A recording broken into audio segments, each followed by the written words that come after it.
You all ready to go? Good morning, everyone. The time is 9 a.m. It is Saturday, February 15th, and I'm going to call this special city council meeting to order. Would the city secretary please call the roll? Mitchell, Here. Heiser, Here. Rizzo,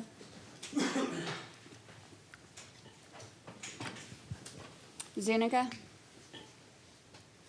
Harris, Here. McKinney, Here. Tobias. Present. I think Councilmember Rizzo's trying to get on the screen here.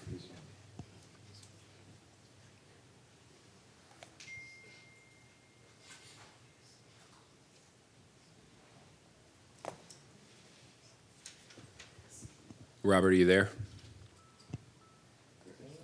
All right.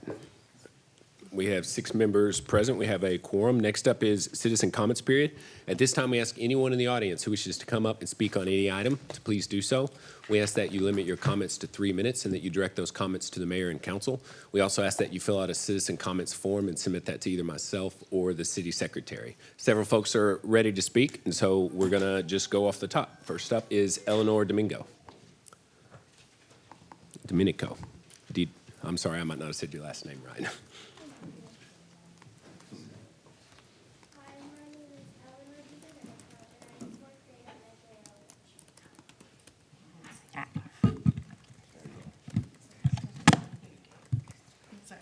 Hi, my name is Eleanor DiDomenico, and I'm in 4th grade at Negley Elementary.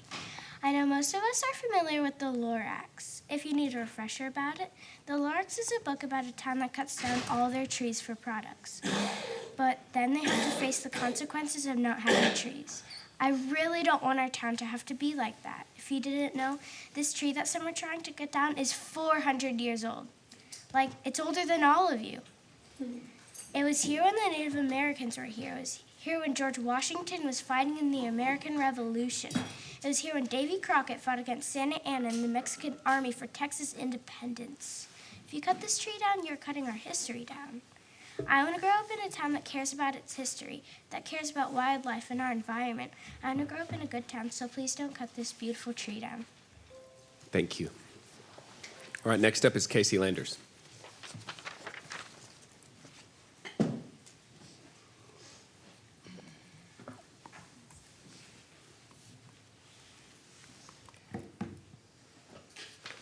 Hello, and thank y'all so much for calling this meeting.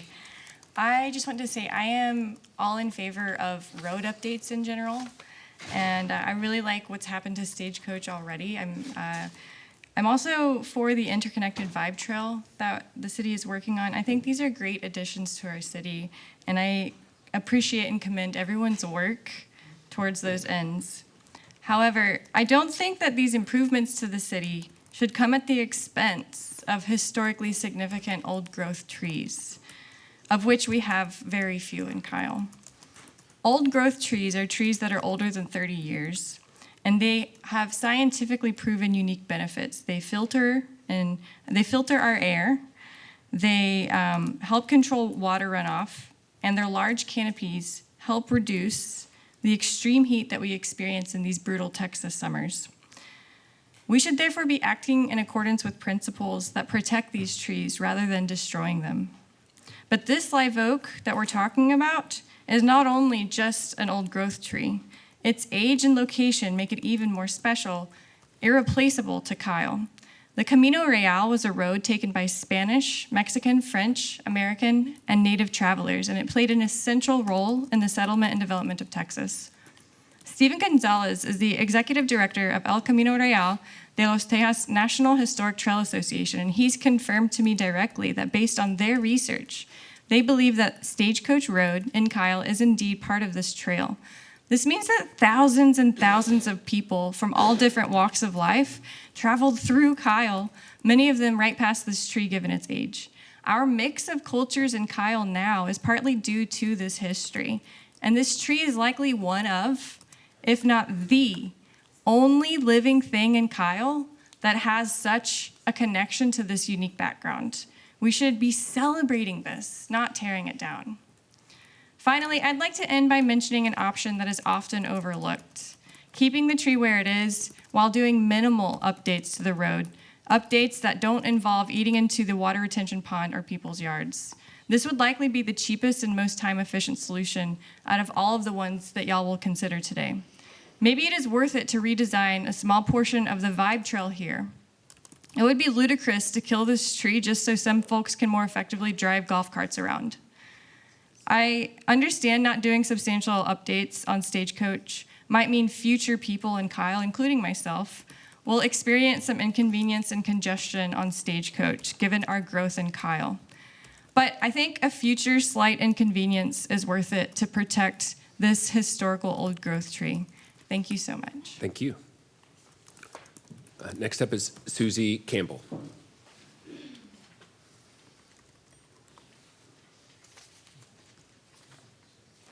Morning. I understand the importance of trees. I also know, saw the options to save that tree. The option that removes houses from 4 families, I can't support that. I found out yesterday that my house was one of the 4 marked out, like the white body outline at a crime scene, on Facebook no less, or rather than a direct notification that it's a possibility.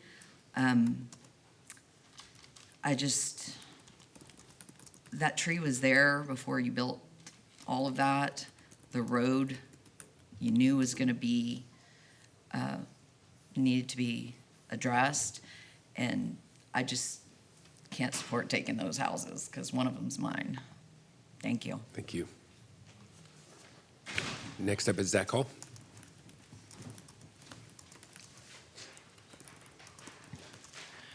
Hi, y'all. I just wanted to basically thank Mayor Mitchell and Mayor Pro Tem Heiser for calling this meeting.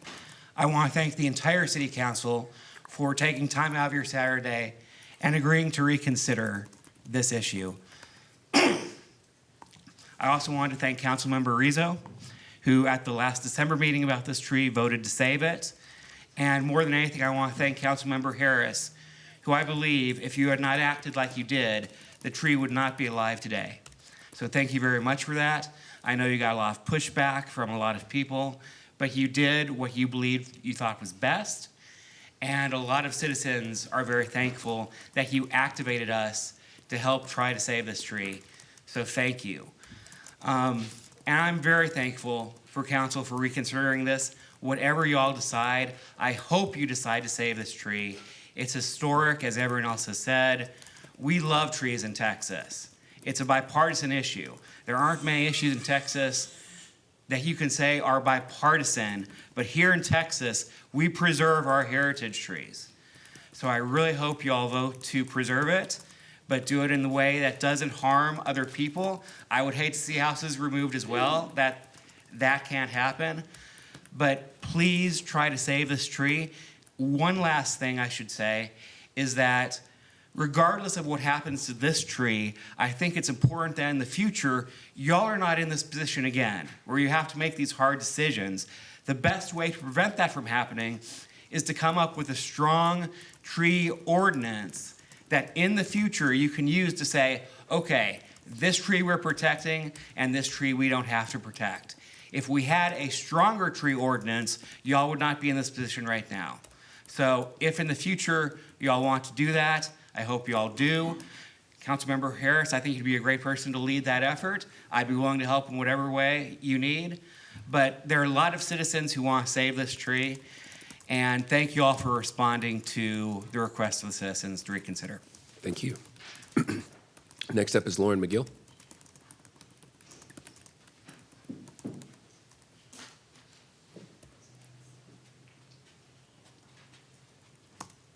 Hi, I'm Lauren McGill. Thank you for having us here today. I'm one of 4 families that's in option C for our houses to be relocated. We found out about this yesterday through Facebook, and it was quite troubling to us. I myself have worked since I'm 17 years old to save and build a house. I've lived in Kyle since 2010 and driven around that beautiful tree for 15 years and can plan to continue to drive around it. I hope that you'll look at an option that saves the tree with minimal change to the road. I've heard that the retention pond wasn't done correctly. I don't know if that's true or not. All this has just been like, here it is, and we're having a meeting, and it's gonna be over. And, you know, I think it'd be great if people had time to really look at things and had a better plan. A lot of people are saying option C because, you know, they don't want to kill the tree, they don't want to remove the tree. But option C also involves families losing homes that they worked their lives for. Thank you. Thank you. Next up is Tom Richter.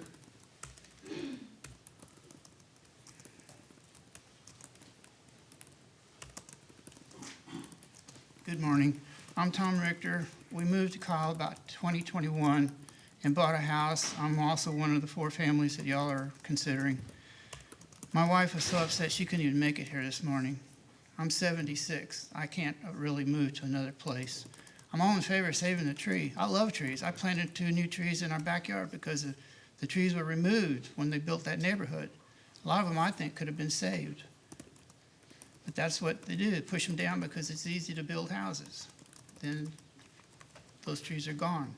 I would like to see the city fix the road better or dig the retention pond deeper or something, but moving 4 families is not really what we want to hear. Thank you. Thank you. All right, next up is Ally Bockham.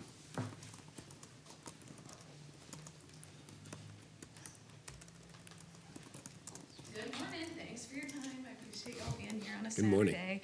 I'm Ally Bockham. I'm an urban forest steward and a Kyle resident. I drive by that tree every day. I love it so much.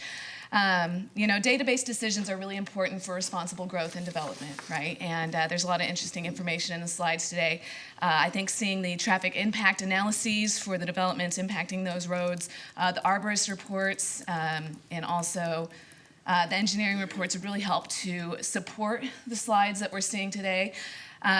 The road specifically seems to note millions of dollars for all of Old Stagecoach, so I think it's important to remember that the only part looking at adjustment is just the curve around the tree. 100 feet, right? No way that costs $6 million. So data would be really important to see to help understand everything today. But back to database decisions, trees are really important for everything that we have. No one's going to want to walk on a trail with no shade.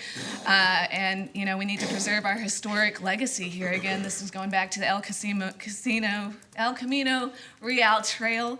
And preserving that legacy for future Kyle residents is pretty important.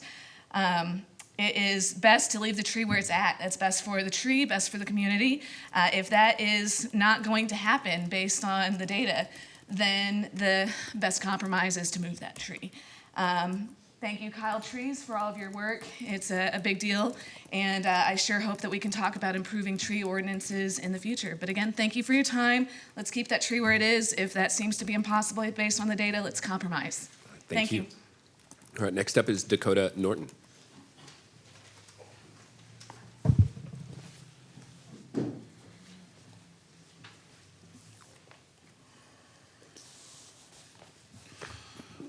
Hello, I'm Dakota. I'm one of the organizers here with Kyle Trees. I want to first of all really thank you guys for calling this meeting. I think most of us are considering this a very positive step in all of our goals together. I actually injured myself this week taking care of my daughter, so I'm just going to try to speak and not going to be able to stick around for the meeting.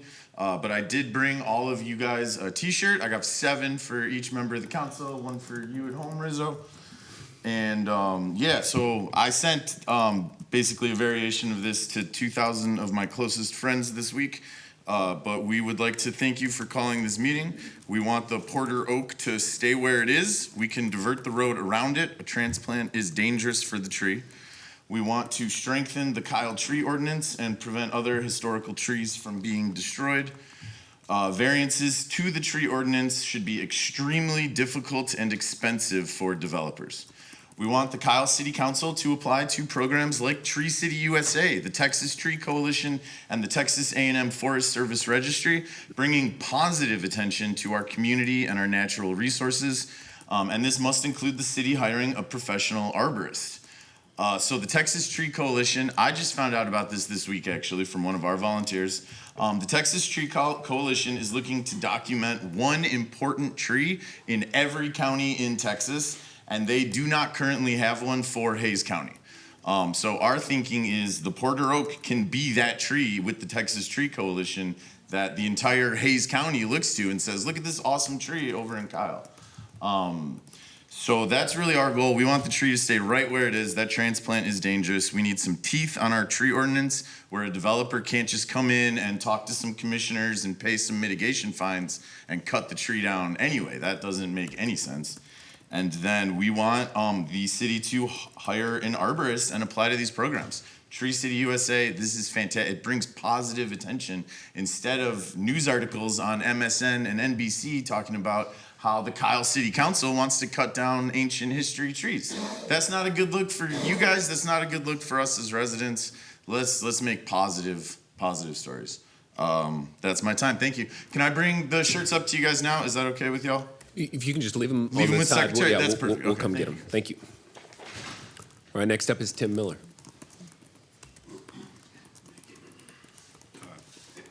I'm Tim Miller, a certified organic grower here in Kyle. I'm the one who started this mess with the tree ordinance. I oppose options 1, 2, and stand strongly, like myself, right here, protecting the Portage Oak on Stagecoach, which is option 3, like I have with these 2 statements given to City Council back in 2013. The citizens of the past and present are the owners of the trees in the area, from the early Indians who left it to the first settlers as farmers. They are the ones who saw the greatness of the trees as food sources for themselves, wildlife, and shade. Look all around the area. These heritage-sized live oaks, which the city doesn't even mention in the tree ordinance, have stood proud. Moving here in 1991, I have seen no homeowner in Kyle purposely cut down a heritage live oak. In fact, the heritage live oaks were left intact and homes built alongside them. That was in 2013. Another comment, all subdivisions, current and new, the ETJ, and most importantly, City of Kyle has to follow standards set forth with the Preservation Tree Ordinance.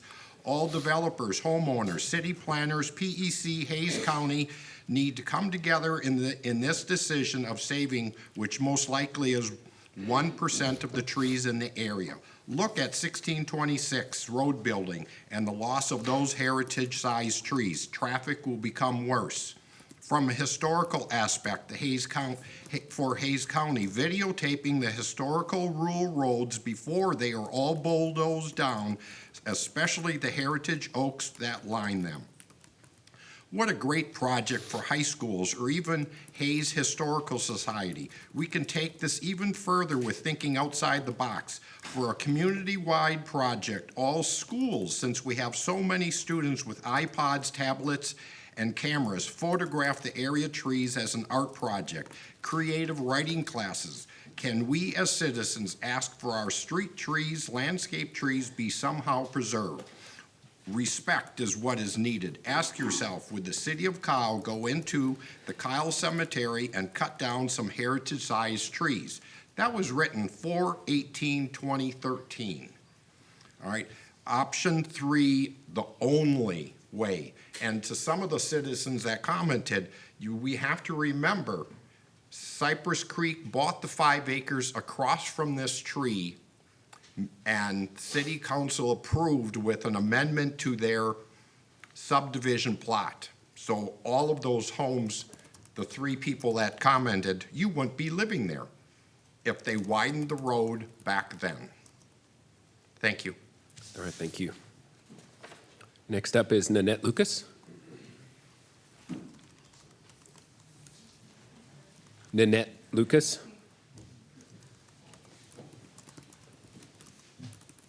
Good morning and thank you. My name is Nanette Lucas. As a resident of Kyle, please do not cut down this tree. It hurts to know that something as precious and historical as this tree is, it shouldn't be cut down. It should be left for our children, Eleanor, and the children after them. I've been driving by that tree since the 80s. Yes, I just aged myself. But let's leave it alone. It's been there for 400 years. Leave it be. Please do not cut it down. Save it. I just think of all the settlers and all the people that have passed by that tree. It's history. It's Texas. Let's preserve us. Let's conserve us. Please think about tree initiatives. I know when I moved here back in the early 90s, I planted probably 10 trees on my property. Let's get busy. Let's get people involved, schools, other citizen scientists. Thank y'all so much for having this special meeting, and I hope the tree stays where it is. Blessings. Thank you. All right, next up, Yvonne Florescale.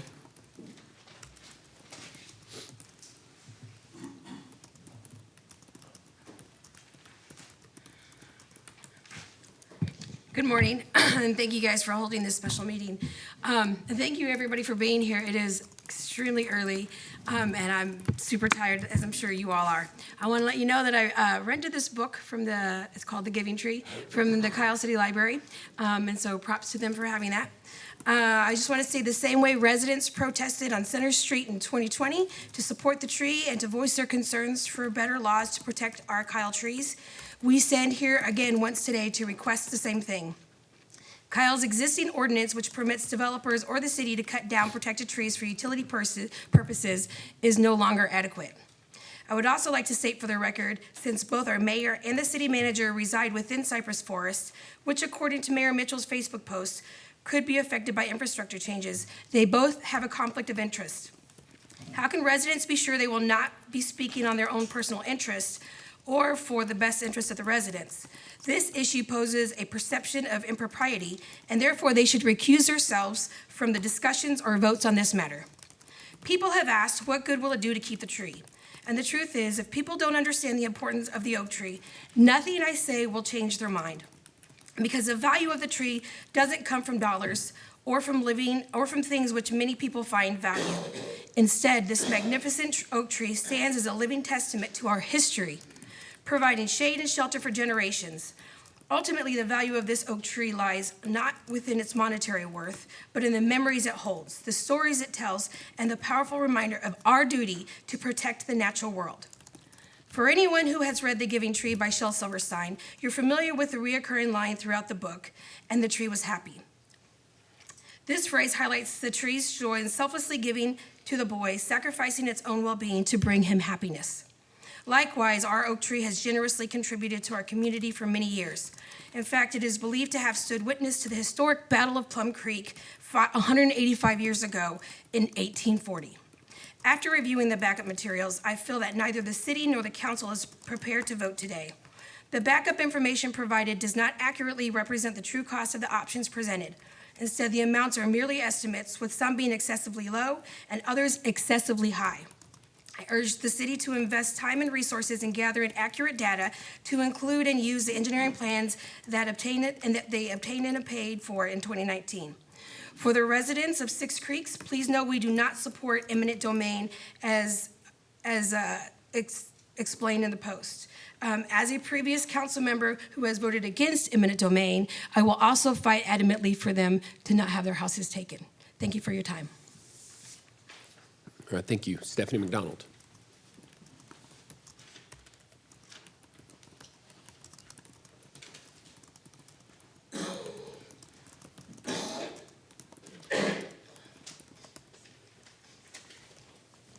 Good morning, members of council. I'm actually not here to ask you to cut down the tree, to move the tree, to save the tree, but I want to question why we're even here to begin with. The issue is nothing new. It's no surprise that this tree has been an issue for years. I moved here in 2015. It was an issue then. My husband worked on roads and intersections for years, and he said, this road can't support much more traffic. That was before Cypress Forest, before Six Creeks. So I've been here 10 years. It's been pretty close to that. Maybe not when I first got here. There was nothing on that west side of Stagecoach. I spoke with Leon Barba, the engineer, the city engineer, years ago.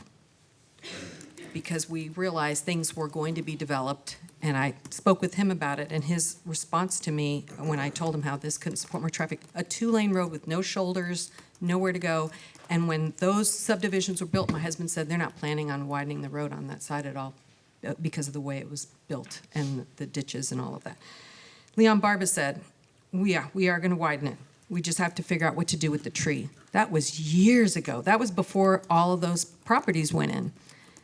That is not thoughtful development.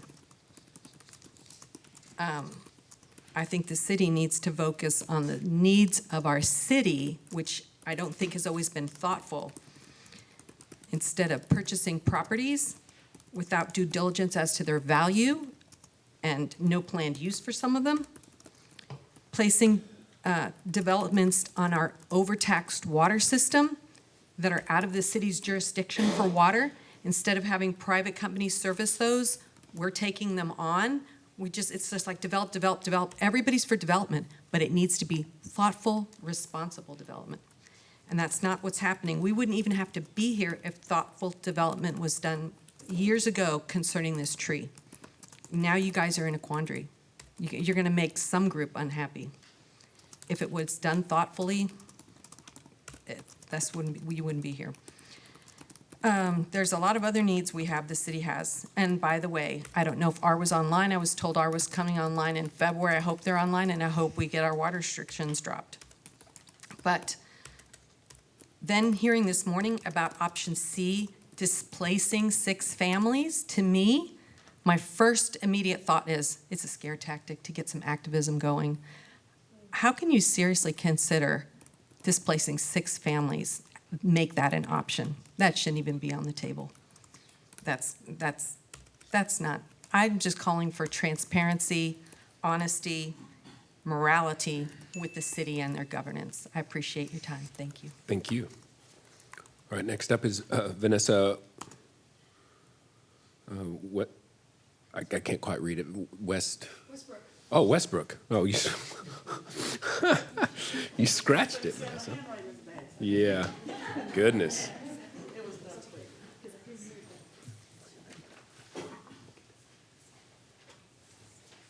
Good morning. Good morning, City Council. Good morning, citizens. Everybody's here, want to listen. That's a great thing. That's the first way we get started. Everybody want to listen. Let me start off by saying there is a children's museum in San Antonio called a Dooseum. If you haven't been there yet, take your kids. It's based on STEM. Now, what does that have to do with anything? I was on the team that designed that museum, and it is one of the most bustling, innovative museums in the United States. That museum is 95,000 square feet.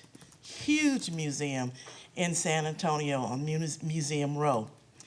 What most importantly I'm here to say is that in that museum is a tree, an oak tree that is about 275 years old.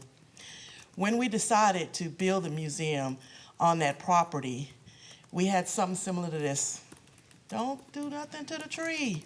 And you know what? We didn't. We built a $28.6 million facility around the tree. It's still there. You can go in there right now, get a book, sit down underneath the tree, under its canopy, read to your kids. It's in a courtyard designed for the tree. So what I'm saying is we built that innovative, really great structure that if you look up Dooseum, you could see it. It's known around the world now, especially in North Texas, because of what it provides the kids. And what we did is we built around the tree. And the tree is still there, doing all the things it's been doing for some 250, 75 years. I forget the exact date. But something can happen where I think everybody can be happy. It's just a matter of sitting back down at the table and figuring out what that is. We figured it out in order to get the tree to stay where it is, be enjoyed, and at the same time provide this really great facility for our children to be able to learn about STEM and become ultimately the people who sit in these chairs. So let's get back sit down together, look at the plan, and figure it out. If we could do it, you could do it. And so that we can keep this piece of history within our community. Thank you. All right, thank you. All right, those are all the forms that I have. Does anyone else have a form?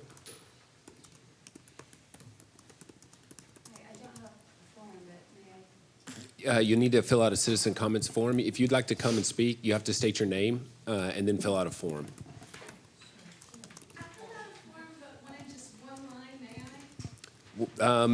Let's,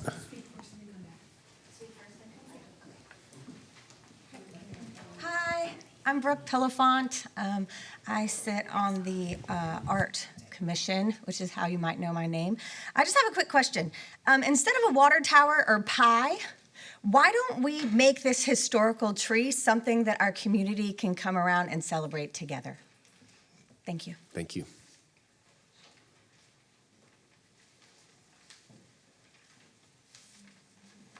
Hello and good morning. I agree with Stephanie, and why are we even here discussing a tree? Basically, just leave everything as it is. And I've been to the tree, and it's a wonderful atmosphere. I don't know if you've actually been to the tree yourself, but anyway, the traffic calming measures that it provides are absolutely paramount. And some of the vehicles that go speeding down that road, it's not really acceptable because some of them go pretty fast.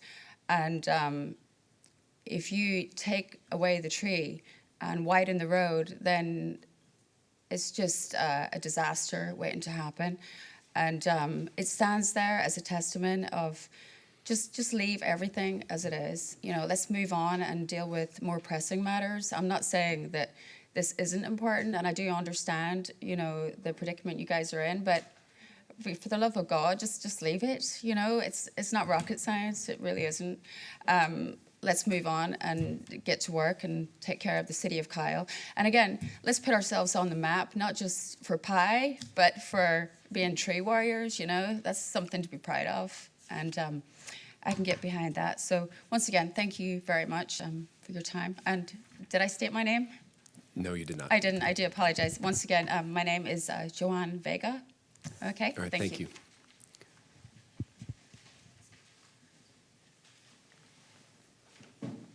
All right, next up is Bonnie Finkel. Hello, my name is Bonnie Finkel, and I moved to Kyle 2 years ago from Dallas. As soon as I saw that tree, I've been saying all along, that is an accident waiting to happen. And the fact that there's a yield sign on both sides, anybody who's driven down that road more than once knows that the other side also has a yield sign, and they anticipate that person's going to stop. I think that if there had been an accident there, which I feel is looming in the future, then it would be a different discussion. It is a beautiful tree, and people talk about enjoying the tree and lingering there and enjoying the shade, etc. We just go by it. I mean, we can appreciate it and say that's a beautiful tree, but there are other beautiful trees. And I just feel that the cost, I don't see how relocating it would be successful. The idea of relocating families, I think, is absolutely, what's the word that I need? But anyway, I just think that that's not the correct thing to do. And I just feel for the safety. I'm just, like I say, from the moment I saw the first time I drove down that road, it's like, oh my gosh, this just is a real safety hazard. Thank you. Thank you. Does anybody else want to speak? You can only go once. I'm sorry. Yeah, I'm sorry. Thank you. Is there anyone else? All right, seeing none, we're going to close citizen comments. Citizen comments is now closed. All right, next up is agenda item 1, the only item, consider possible action regarding alternative options for the live oak tree on Old Stagecoach Road. Mr. Langley's got a presentation he'd like to go through. All right, good morning, Mayor, members of the council. Good to be with you this morning. Did want to spend a few minutes going through this presentation. I know most of you have seen it. Many of the public have seen it as well. I'm going to go through much of this information fairly quickly. A lot of it is information you've seen before in other different settings. There is some new information. I'm going to spend the majority of my time on that. I also have some technical experts in the room. We do have some representatives from K-Freeze, as well as Pape Dawson, our engineer. And if there's any technical questions we get to, we'll be glad to bring some of them up, answer any questions that you have. We also have a number of other staff here as well that can answer questions as we go. So just a little bit of background. As you guys know, this is a tree located, a very large tree located off of Stagecoach Road. It's reportedly several hundred years old. 51-inch diameter tree, so it's a very, as I mentioned, a very large tree. It is within 6 inches of the roadway. So if you've ever driven in that particular stretch of road, you know it does interfere with traffic. It is a safety hazard, as we've identified, and it's been discussed many times over the last few years by the City Council. So for that reason, we've been looking at how to improve Stagecoach Road and then how to mitigate the impact of this tree. There are some obvious lessons learned here, as I think you've heard from some of the citizens here. This tree could have been avoided by proper planning years ago. The Cypress Forest subdivision was platted in approximately the 2015 time period. Certainly before that time, it certainly could have been moved as well. The road could have been moved, but it was not. So going forward, one of the things that we want to do is have better planning for these kinds of events. And consideration for trees will be integrated into our transportation master plan. You're going to see an updated transportation master plan proposal come forward in the next few months. We also would like to have tree surveys be implemented as part of our future transportation planning. And so that's something that we'll be doing. And as you guys know, we've also began a rewrite of our development code, and tree preservation can be further strengthened in that as well. So those are all just lessons learned. But again, all for the future. We are where we are with this issue, but those are things that we're working on as a staff. There have been at least 10 different times that this tree has been discussed since 2020, and I think it's been discussed many times even before that. I'm not going to go through all of these various discussions with you, but they're here for your information just to see. Back in 2020, 2021, 2022, the voters did approve a road bond package, $294 million package. Stagecoach Road was included, as well as the alignment of the road was included in that package and was approved by the voters in November of 22. Since then, there's been a few other discussions on that about the alignment. Those have been done in 23 and 24. And as you guys know, back in December of 24, the council held another discussion on that. The current direction right now is to remove the tree. So there's 3 options that we've identified about this tree. Again, 2 of these you've seen in great detail, but I'll go through those very quickly. The first is just simply to remove it, to cut the tree down. It does not impact the road schedule that we have and would not impact the overall design. This would be a cost of approximately $10,000 to remove the tree. There has also been discussion about making whatever tree, if the tree was removed, to preserve the wood for some type of artistic purpose. So there's a very large trunk, as I mentioned, a 51-inch diameter tree. So trying to remove it in a respectful way that then something artistic could be done with that wood is something we've been looking at if we were to remove the tree. The second option that we've looked at is simply relocating or moving the tree itself. We've identified a location. We looked at a number of options with council about possible spots. We did identify a location in the easement owned by 6th Street subdivision. It's just to the north of the tree. You can see that shown here on the circle. There are 6 other smaller trees that are there that may be impacted by this move as well. They might have to be removed, but this is the location that we've looked at. There's also a water line that would be impacted. We think it's a manageable impact, something that could be managed by simply the installation of another valve, but there would be about 14 homes that are impacted for just a few hours while that work is done. But just wanted to make sure for visibility, everybody knows that impact.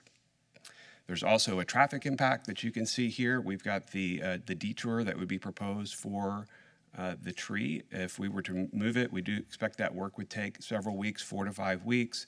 About 6,000 vehicles a day go through that route. So this would be the detour and the impacts to the neighborhoods in that area. And then we've looked at the survival rates. One of the arborists did provide us information indicating that about 98% of their relocations are successful, that the trees survive. There's other data out there from the Forestry Service that provides mixed information about the survival rates. I think there's certainly a good chance of survival, but we just want to be clear it's not 100% certain that the tree would survive, but there are good prognosis for that. Again, as I mentioned to you, some of the other trees at that location would need to be moved, as well as in the route to actually move the tree. So some of those things we just wanted to make sure everyone is aware of. We also have long-term maintenance of the tree before and after it's moved that would need to be implemented. There's some cost related to that. We would want to have a certified arborist to make sure that the tree survives and is getting all the care and nutrients that it needs once it's moved. The cost for all of the movement, our estimate is between $730,000 to $950,000. That includes the movement of the tree and the road work itself. It would not impact the schedule for the Stagecoach tree, the old Stagecoach Road. If we did relocate the tree prior to construction, we've identified a date of no later than November of 2025 that the tree would need to be moved to accommodate the construction schedule. So that's option 2. You've seen some of the impacts here just as a summary. Option 3 would, and this is the one that's somewhat new information, it's been explored years ago, but we haven't talked about it here as a council recently, but this would be to redesign the roadway around the tree itself. As you can see, just to the west of the tree's location, there is a detention pond that was constructed with cypress forest. This is a detention basin for that entire development, and that performs a vital drainage function for the area. So what we've looked at is to try to see if we could move the road and impact that structure as least as possible. So we're going to show you some options that do that. The further west that you go, the more impact there is and the greater cost and the greater impact to all the drainage features that are here. This is the one that minimizes that in our judgment. When you do that, one of the things we would do is we would have to get rid of the center turn lane or shorten the center turn lane up to Three Forks Drive. That would provide some type of traffic impact over time. It provides less queuing space. It's not really the overall design of the roadway, but it is possible it would meet all the minimum criteria to do that. You would also have to remove the sidewalk that was planned on the west side of this roadway, but these things are possible, and this is how that would look. We would also have an impact to what we call the critical root zone of the tree. We would have to build a retaining wall next to the road to raise up the road for proper sight distances. That would require a retaining wall to go down about 2 feet in that critical root zone, which could impact the health and survival of the tree. So we want to make sure that's clear as this goes forward. It is a potential issue. But the biggest issue that's there is when you impact this detention basin is you have to take care of all that water that was planned to go in that area. And with less surface area in the detention basin, you're going to have to make improvements to that area or find other places for the water to go. So we've identified a variety of different options that are there. Some of these may not technically be feasible, and that's how as we go down through the progression of options, you end up with outcome potential C. The worst option would be that this is not a big enough basin and some homes have to be acquired to build this out. The other issue that we have is Atlas 14 requirements from FEMA. This is essentially means that there's higher intensity of rainfall than in the past. We have to design larger detention and drainage features than we did in the past. If you touch these type of improvements, you have to make them compliant with those Atlas 14 standards. So as we go through this, there are 3 potential outcomes that we've been looking at of how this would be done. The first would be to look at some of these existing basins in the hometown Kyle area that we have. In this particular area, you can see 3 particular locations that would have to be increased in terms of size to handle all of the different aspects of the drainage that would be required here and make it compliant with Atlas 14. If that cannot be done successfully, if it's technically not feasible, then you would go to outcome B, which is a detention basin a little further out next to Brooks Crossing. Brooks Ranch, and that would then have to be looked at to make that a larger detention basin, and there's cost and engineering associated with that. We would have to also go through a FEMA approval process and permitting. If it's technically feasible, we would have to get FEMA's approval to do that work. If they approve the expansion, there would be also significant utility line relocations. We've highlighted those in the area. And if the FEMA did not approve this expansion, we would have to look at this last option C or outcome C that we've identified for you here. And that did have the 4 homes that are identified that would have to be removed as part of the detention basin being expanded. So that's the worst possible outcome, obviously, but we wanted to show you what could happen depending on the engineering for each of these 3 outcomes that we've identified. The cost related to this, if option 3A was possible and there was a technical path to do that, we think it would add about 4 to 6 months to the project. There's some construction inflation because the project is delayed. That cost is estimated at $2.7 million for that option. If 3A was not possible and you had to look at outcome 3B, it's 1 to 1.5 years on the delay of the project with construction inflation. And all of the costs related to that, we estimate that's about $3.4 million. And if that option was not technically feasible, again, we would go to this outcome 3C. We're looking at 1.5 to 2 years for that project, and about $6.4 million in cost is our estimate. And these are high-level estimates that we've gotten from our engineering firms. There would be many technical analysis and requirements that we'd have to look at. They could be higher, they could be lower, but this is kind of an order of magnitude for you of what we think the costs are. With option 3, it does not meet the original intent of the bond project. It causes a gap in the pedestrian network that I've mentioned to you before. It would impact the length of the turn lane, which impacts the functionality of the roadway over time. It also will impact the critical root zone for the tree. I mentioned that to you earlier. And pending further investigation, may require significant utility relocations and property acquisitions that we've tried to outline for you here. So these are the 3 options that we have for you today. Option 1, removing the tree, cost is approximately $10,000. Relocating the tree, that cost is approximately $730,000 to $950,000, or realigning the roadway, $2.4 to $6.7 million. Again, the current direction from the council is to proceed with option 1, and we're looking for any direction that you have on this issue. So, Mayor, that's my presentation. I'd be happy to stand for any questions that you may have, as well as our consultants and staff. Before any of us give opinions and thoughts, does anybody have any technical questions that they wish to ask from staff or from the engineers with regards to the options presented? Councilman Zuniga. Hello. Yeah, I would like to ask if it's essential to do the 2 foot into the critical root zone. Can you get done with 1 foot to minimize that impact? And the second question I'd like to ask is, were any basins for detention water looked at on the side where the tree exists? Because that would just help the tree, and you wouldn't have to necessarily expand on the west, that basin. So to give a little compromise on that east side basin. So those 2 questions I'd like to ask. Yes, sir. So the first question on the retaining wall, it is recommended at 2 feet because of to provide good structural support for the roadway that's going to be there for decades to come. So it is recommended at 2 feet, and unfortunately, there's not another area next to the tree that's available for detention. It's the detention pond. There's not enough room in that corridor. That's all. Those are my technicals. Any other questions? Okay, Councilman McKinney.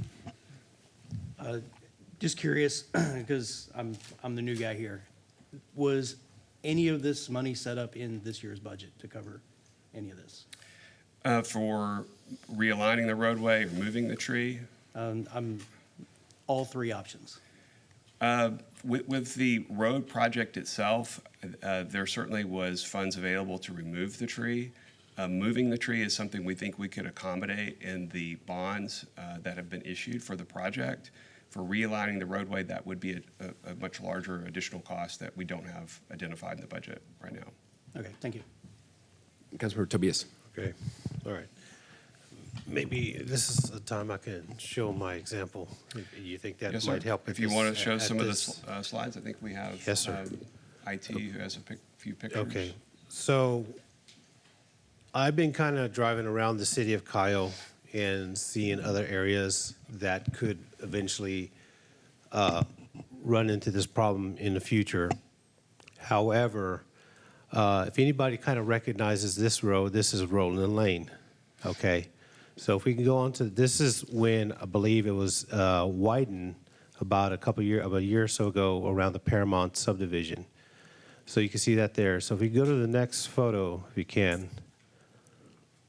I was out there surveying and researching other areas. Does that look familiar? Okay.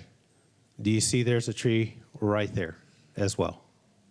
Oh, exactly. So if you see here where they widened the street and we kind of did a curve there, if you can go to the next photo as well, we might be in the same situation in a couple more years. There's another mighty oak right there, okay? So I'm trying to figure out if this has been repaved and redone on Roland and we didn't mess with any of these trees and there was no on this one here, could we still work around the border tree? Because if you go with one more photograph, I think I showed how we expand. There's the tree right there. It's kind of the same feet from the exact road, correct? It looks that way.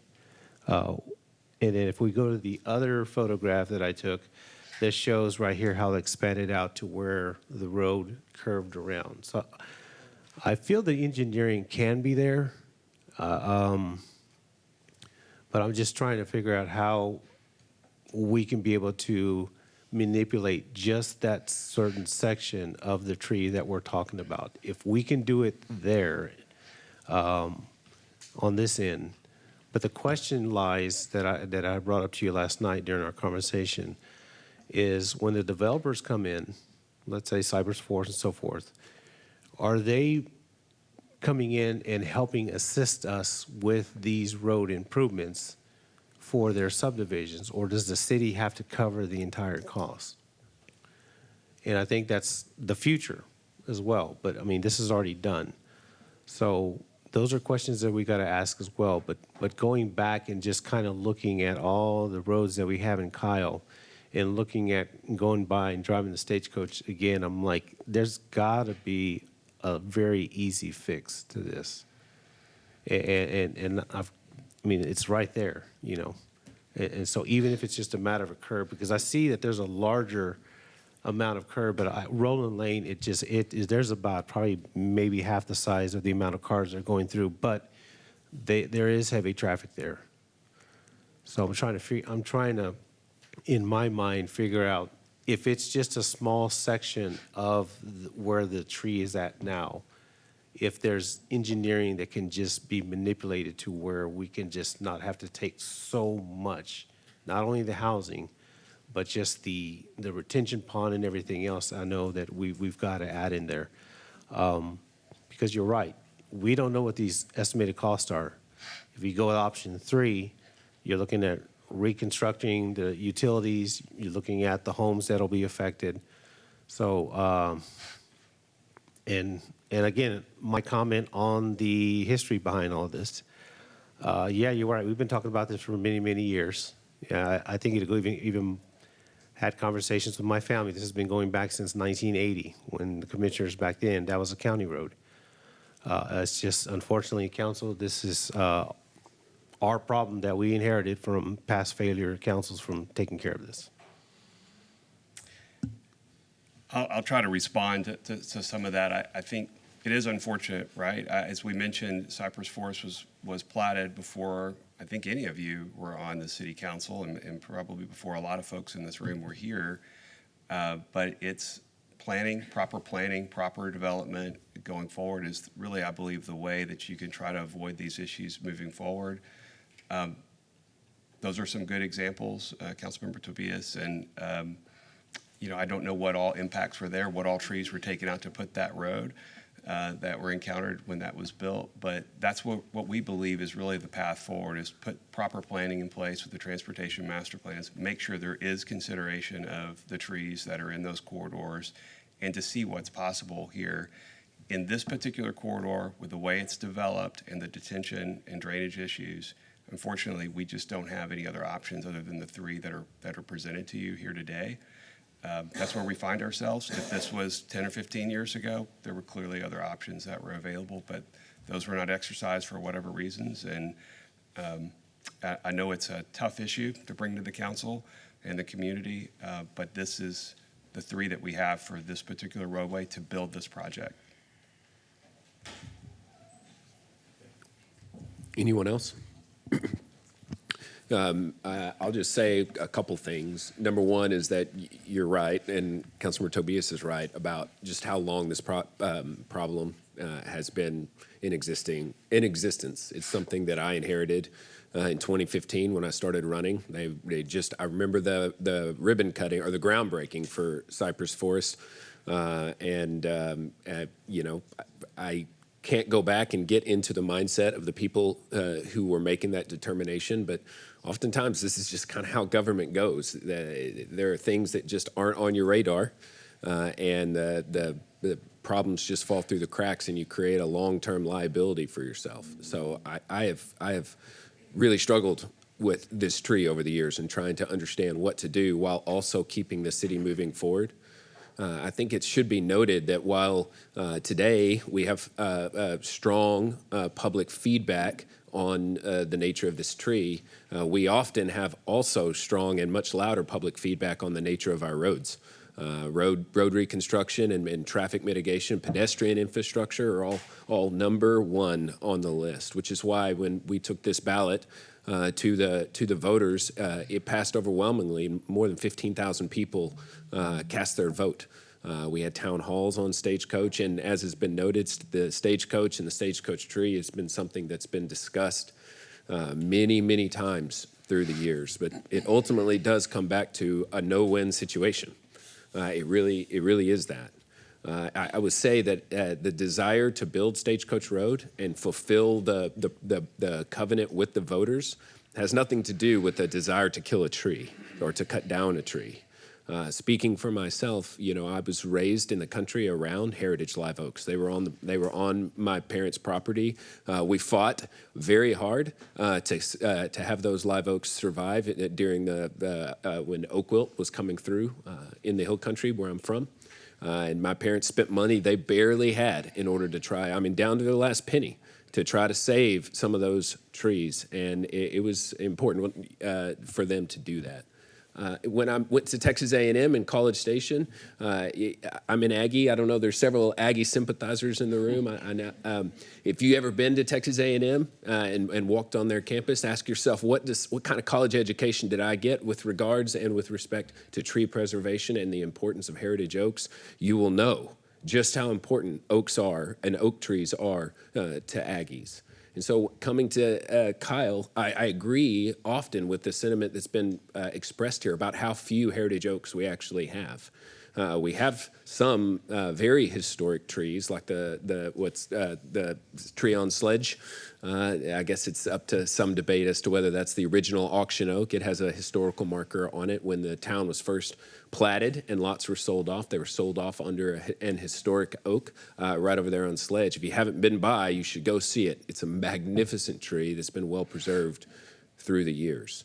So that ultimately, for me, it has always come down to trying to build the pedestrian infrastructure and the road infrastructure to get all of the subdivisions, Cypress Forest, Six Creeks, Hometown Kyle, and the 10,000 homes that are already entitled, that were entitled before I was here, to going in behind that area, the Nance Bradshaw tract, and everything in the remainder of the Blanco River Ranch tract. There are many, many more homes that are coming and will be utilizing that road. And so it feels to me very imperative that we move forward with some kind of project that allows for people to get access to our downtown, pedestrians in particular, and other factors. So all I can think of with this particular item is that a compromise is probably the only real solution, because it would be, I think, probably unwise for us to go down the path of constructing the road around the tree, even when cutting it all the way down to a two-lane road and getting rid of the sidewalks still causes us to cut the critical root zone of that tree. So I don't know what else to do other than to say, for me, I would be willing to make a compromise and vote to try to move the tree from its current location, which would be option 2, which is still not going to make everyone happy, but it gives the tree a chance and it also gives the residents a chance to have right-sized infrastructure. So that's really all I can think of. I hope council will continue to move forward with this project. We have already spent over $1 million, $1.5 million on the design of the road. That money is not wasted with option 2. Option 2, the total liability is contained within the cost of moving the tree, and we are able to build the road as planned and as presented to the voters. So my goal and hope would be that we would move forward with option 2, moving the tree, and then that would allow for us to stay on the timeline that we currently have set out. And I'd like to consider what y'all have to say. Councilmember Harris. Thanks for that excellent presentation. When you look at the road, you think, well, we can just curve the road, right? Until you realize that there is that detention pond right there behind the fence in Cypress Forest. Cypress Forest and Six Creeks were built on the watershed for Blanco River. Six Creeks was Six Creeks. When you build in those areas, you have to be extraordinarily sensitive to where the water is going to flow. In this case, the water flow was built somewhat artificially. It would not have normally flown the way it is through Cypress Forest or Six Creeks. That was done. It is done. The sins of the fathers are visited upon us. We need to be able to fix that. It's easier to say, well, let's just move the road. I had no idea how complex that would be. I really appreciate the engineering that was done looking at the options for that. That detention pond is critical for the water flow and to prevent the flooding of the houses. It is extremely difficult to work with FEMA on Atlas 14 when you're moving through neighborhoods like this will, because it will impact hometown Kyle, because it goes through hometown Kyle as well. So if we enlarge those detention ponds in hometown Kyle, there's an impact to them. If the road is moved, it really needs to come 20 feet off of the tree. And it moves it even farther off, because that is what you need to move it off the root base of the tree. So I'm thinking that our best option for the tree is to move the tree to that easement on Six Creeks. The success rate is very high. The trees that are unsuccessfully moved are the ones that are not taken care of after the move. There is an excellent plan to take care of this tree as forever. Well, I'm not going to be here forever, but for as long as possible. There will be an automatic watering system designed by the arborists to assure that that tree is taken care of, that it will be checked and maintained on a monthly basis. Every effort will be put into its survival. And I think that it will be around maybe another 100, 200 years. It's an extraordinary tree. It's a single trunk tree that's 51 inches. That is a very, very old tree. I would love to see it preserved. I think our best option is, like the mayor said, probably to move it. Does anybody have any thoughts on that? Councilmember Heiser. Yeah, thank you.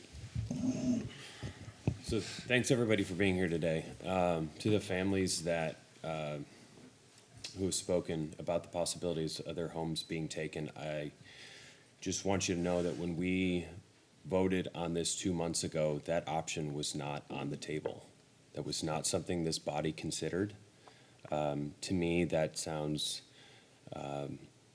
insane. It's a non-starter. The reason that option is even in this presentation is your fellow community members, some people sitting in this room, demanded that we consider all options, including rerouting the road onto your property. The growth in the city, comes with the responsibility of figuring out how we have to manage it for everybody. Not just the people who are part of Kyle Trees or people who want us to preserve history, but the people who aren't here, who don't necessarily always participate in these kinds of meetings in this setting. The road improvements, I've looked at them pretty religiously for the last month, and it's not about convenience, it's about safety and efficiency and our ability to support the required infrastructure changes that need to happen as a result of the growth that this city has faced. Thousands of people traverse this road every day, and it's hard to sit up here and think about this because, like, quite frankly, and some of you here I've spoken to one-on-one, and I'm not necessarily a tree guy. Like, this isn't an issue that it was on my vision board for 2025, but we're here because you guys care about it and you asked us to reevaluate the decision that we made. And to the mayor's, what the mayor was suggesting with option 2, that is absolutely something that I would support doing, a change from what we voted to do 2 months ago, is that compromise. So with that, Mayor, I'd like to make a motion You're not done yet. to, I was still gonna, well, I can. He make- still has the floor, Councilman Zuniga. I'd like to make a motion to approve option 2 to relocate the road, or the tree, excuse me. Second. All right, it's a motion by Councilor Heiser, seconded by the mayor, that we approve option 2. Is there discussion on the motion? Councilor Zuniga. so the vote that was taken in December, council was not given another option to move the road. So a lot of us took the vote to cut the tree down because we felt the responsible decision at the time because relocating that tree was going to be a high risk and really bad for the tree. That's, I guess, what some of us felt. So I still stand by that. I think that translocating this tree, not knowing the certainty of the survival, and then having to maintain it, seems to me like we're overdoing a simple fix here. Now we've seen that there is an option to curve at the point where the tree is.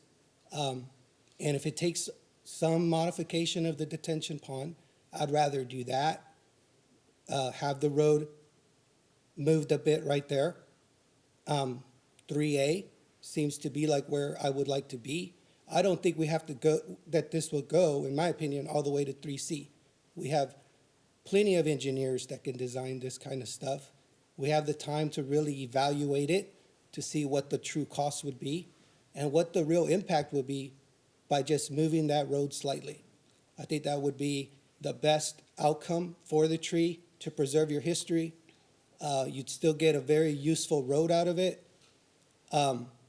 We'd still be on schedule, and it's the most responsible decision from where I stand. I think that moving this tree and just risking that survival rate is not something that I can support.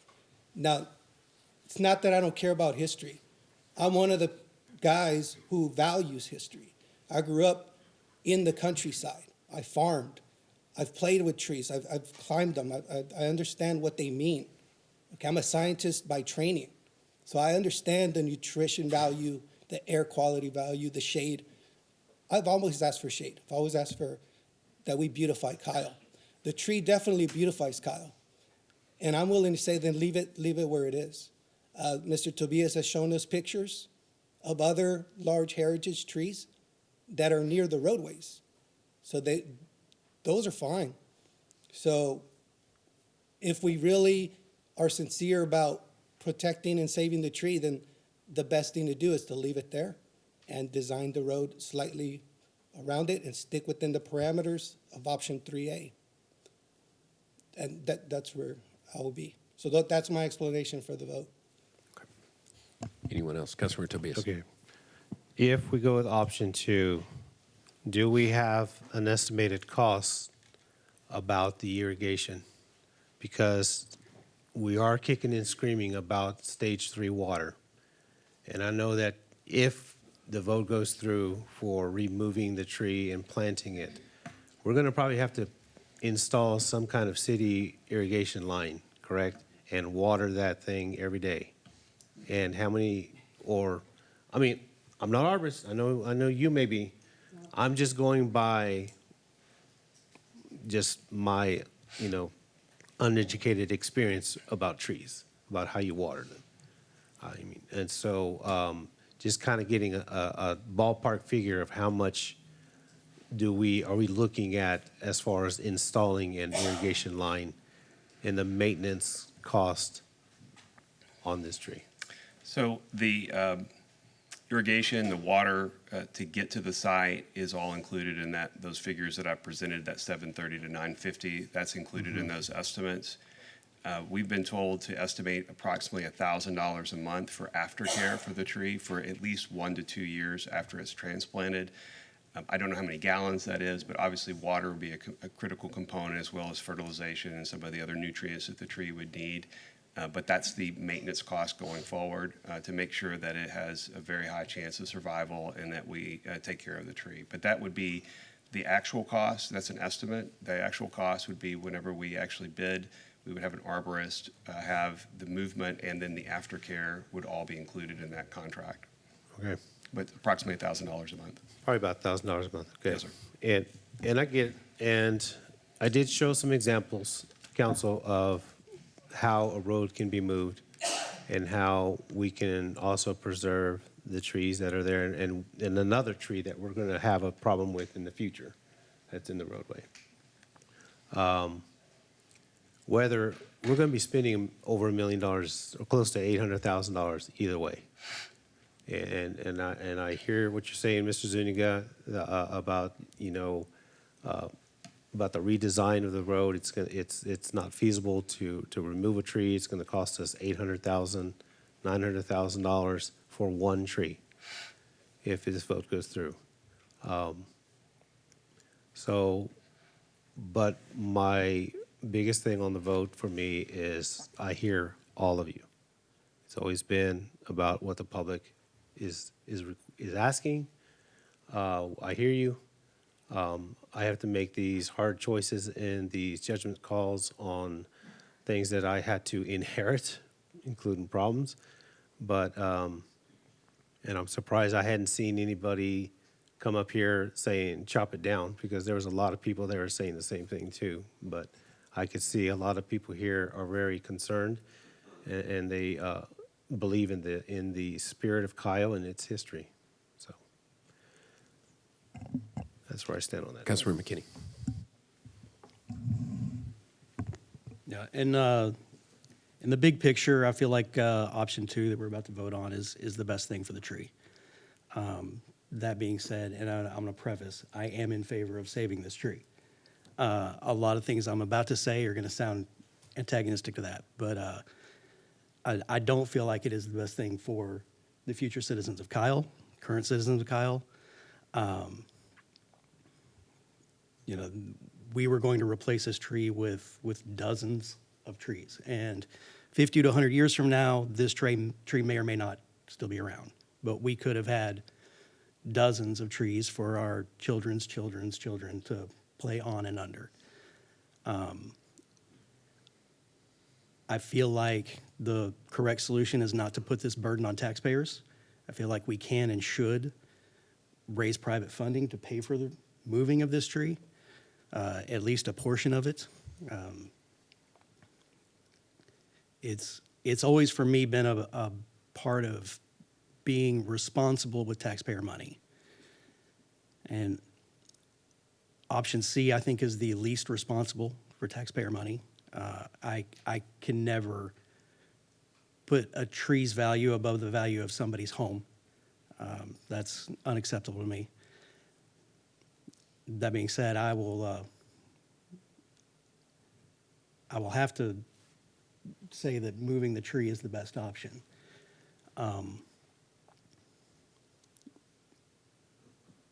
Since we don't have the ability to print money, we have to realize that this money has to come from something else. And so, you know, I've heard complaints from citizens that our estimates are on the high end, even if we cut them in half. Moving this tree is going to cost $500,000 to $1 million. That's $500,000 to $1 million that don't go to parks, that don't go to the police department, that don't go towards water conservation, that don't go towards whatever it is that you care about.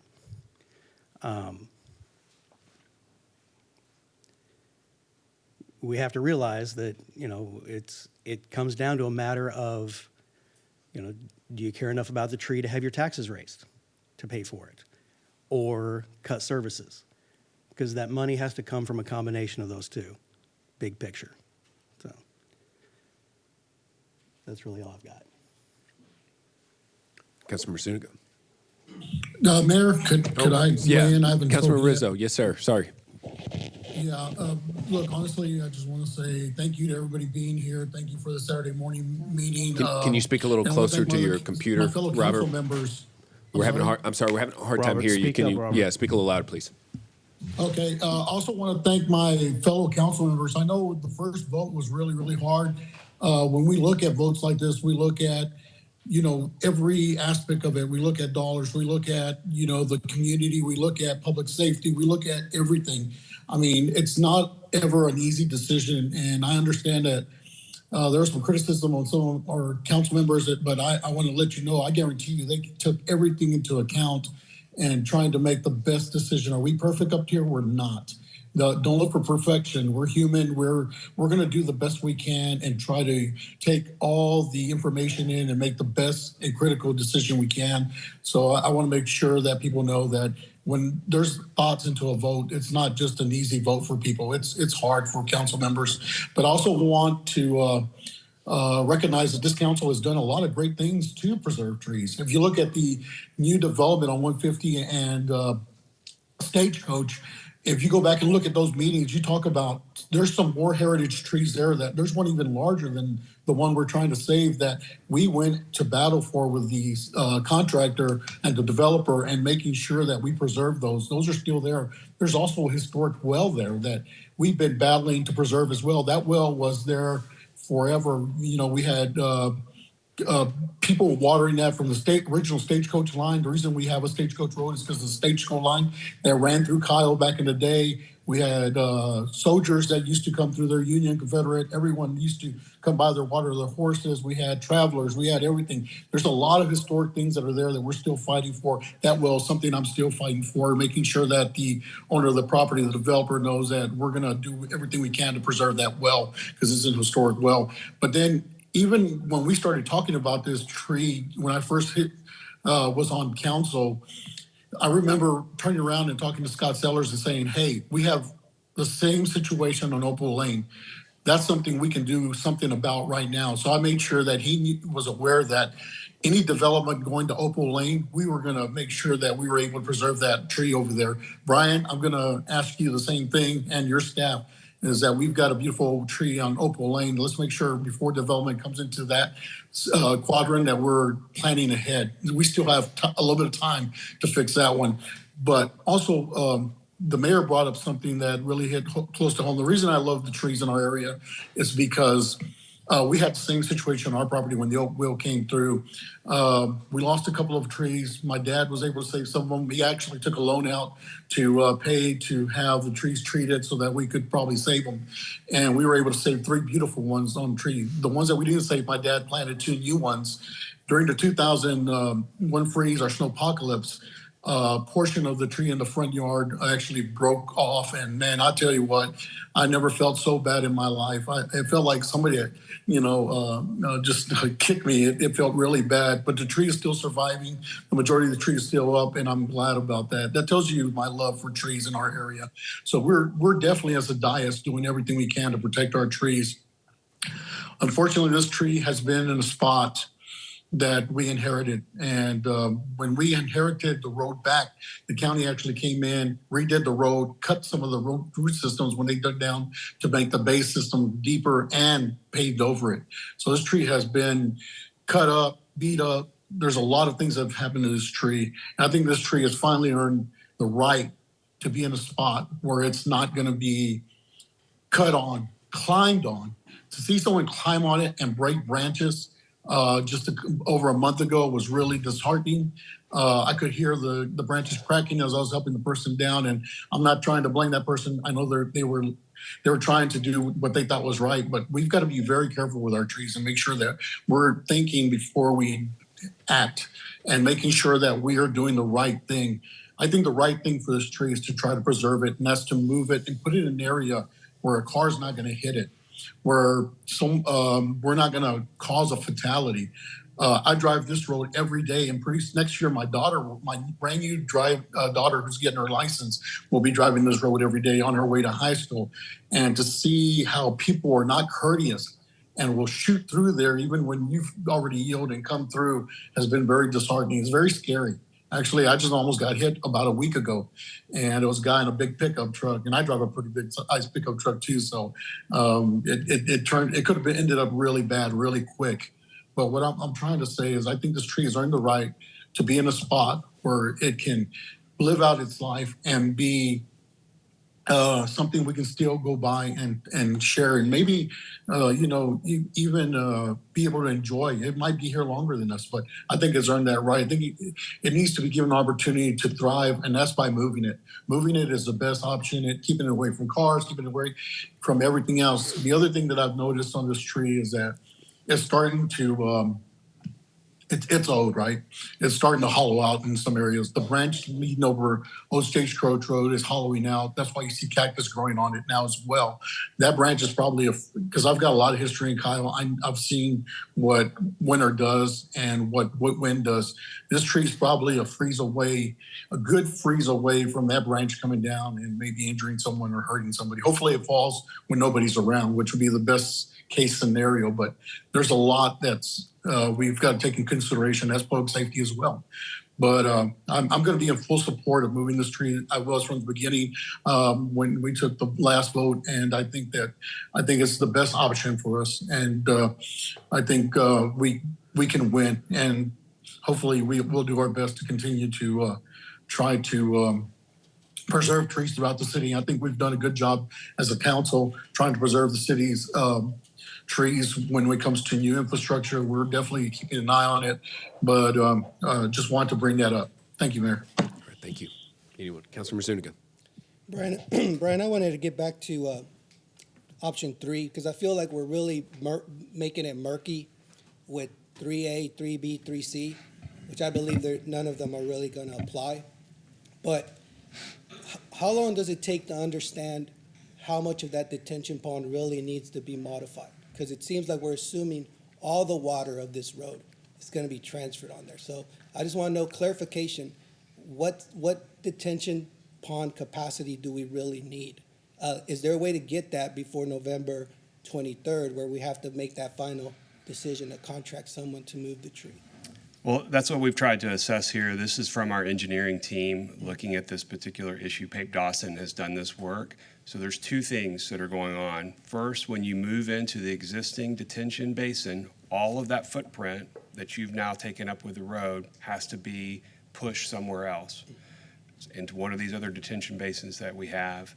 The second thing is the rainfall and what was expected to go into that pond goes up because of the Atlas 14 requirements. So there's more planning that has to go into that detention basin because there's expected to be more rainfall at higher intensity levels, a 100-year storm. Where does that water go? Mm-hmm. And so because you're pushing into the detention basin, you have to add more capacity. And then secondly, you have to add more capacity for Atlas 14.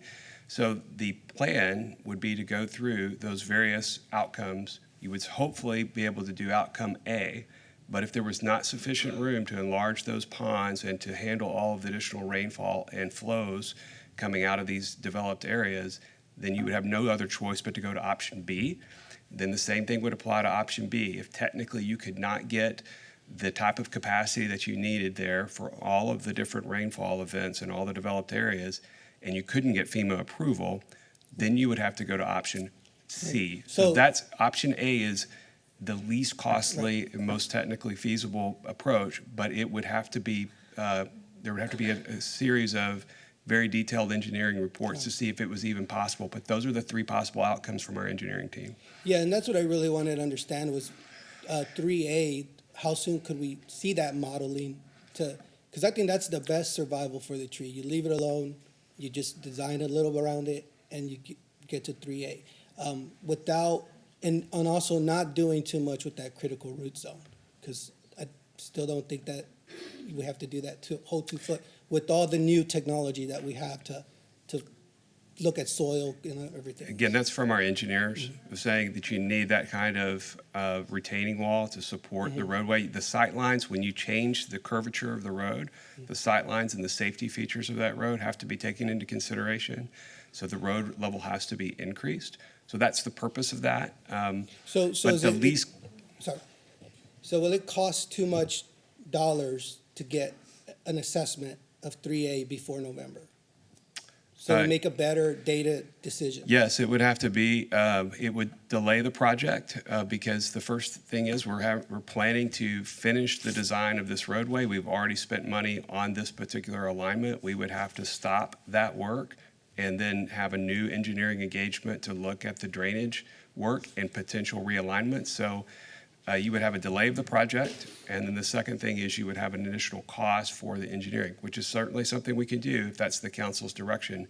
But each time you delay the project, there's additional cost of that roadway. This is a $40 million roadway from beginning to end. And every month, we're seeing inflation of 0.5% to 1% every single month in construction activity. So another year adds potentially 12% to that cost. It becomes very expensive. So those are the things that we're trying to look at with these costs. These estimates include the delays and the potential inflation of the construction related to those, and that's how we've calculated them. We think 2.4, based on our preliminary engineering, is the least costly way that it would be there, but it could be as high as 6.7 if we're not able to technically take all that water. We want to give you all the information. Roll call vote. Mitchell, Yes. Heiser, Yes. Rizzo, Yes. Harris, Yes. Tobias, Aye. McKinney, Yes. Zuniga. No, All right, motion carries 6-1. I want option 3. All right, motion to adjourn? Second. All right, we are adjourned. Thank you all for coming.